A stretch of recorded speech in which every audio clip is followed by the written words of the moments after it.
It is now 3:30 p.m. this Friday afternoon, the 28th of June, and I am going to continue on with the first commandment, but now we are going to the other first commandment, that of the Ten Commandments, in which the first commandment is, "Thou shalt have no other gods before me." Now then, we know where the Ten Commandments originated from, correct? It was Moses. Moses went up the mount while the Israelites were down below constructing their golden calf and partaking in other paganistic rituals and whatnot. As he's up there on the mountain doing who knows what. But he comes walking back down with a couple of stone tablets with these Ten Commandments chiseled in.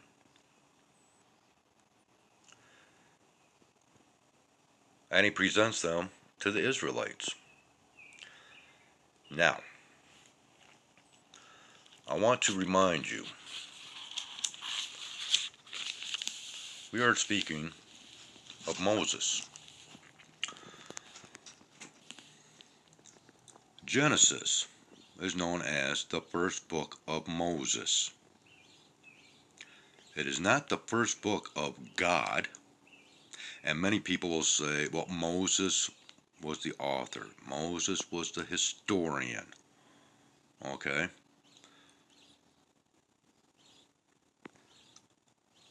If that was the case, why is this not the first book of God according to Moses called Genesis? Meaning the beginning. We continue on. And we go to Exodus. A little bit later. From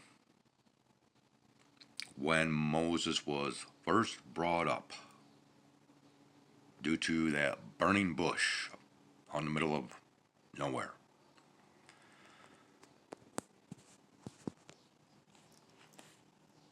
And after that had occurred, it says here, and the Lord, now it says here, God, but here it says, and the Lord.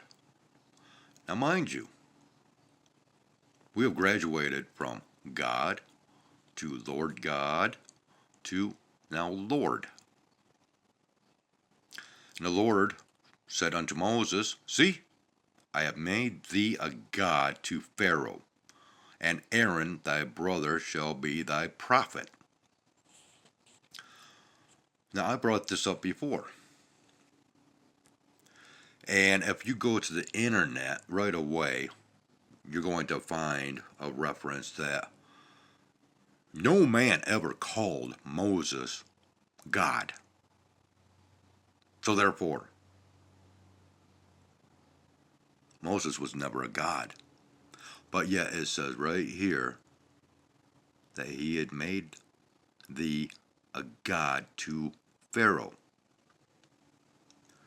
Okay, so that was basically a description of Moses having godlike powers in front of the Pharaoh.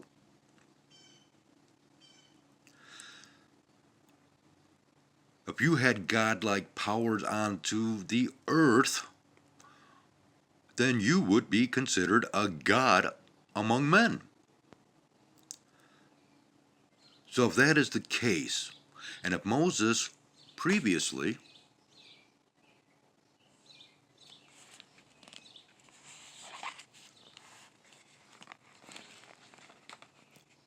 had brought down, well, hold on. When did these, okay, so, see, and that's something else. Because All these stories have been rearranged. They're not in chronological order as far as the books. Who knows whether all this is in chronological order? Okay? I have a lot of doubt with a lot of this.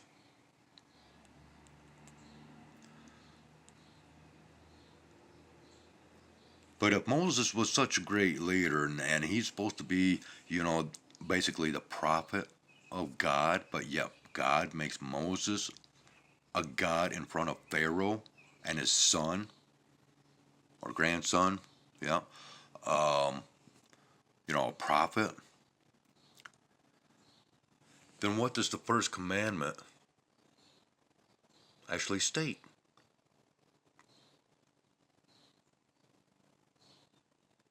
Thou shalt have no other gods other than Moses? Because you got to remember, what are gods?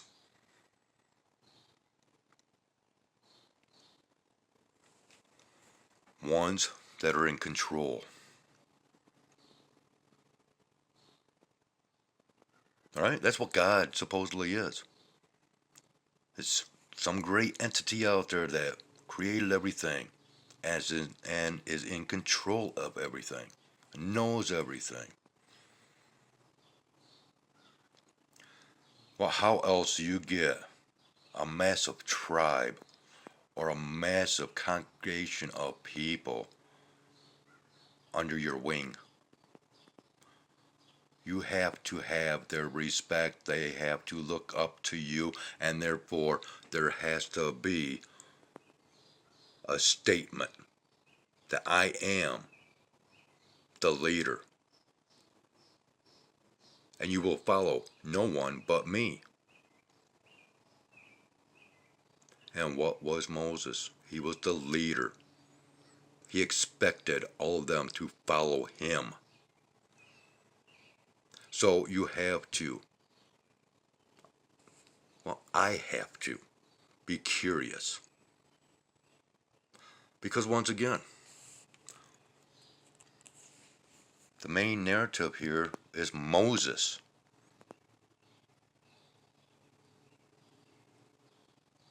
And much of what is being stated here, God is just being used as an example. Just like with the teachings of the sacrifice. Double meanings to so much. Just like Jesus and him speaking in parables. What he said, people took in all different ways and manners. To where even his own disciples said, "Hey dude, what are you talking about?"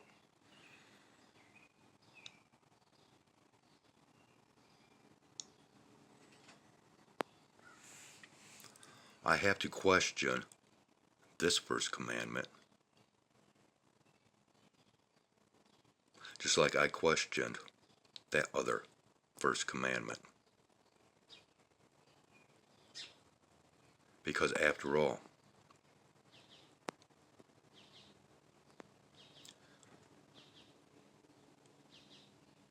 this came after the gods. The belief in a single God came after the whole world knew the gods.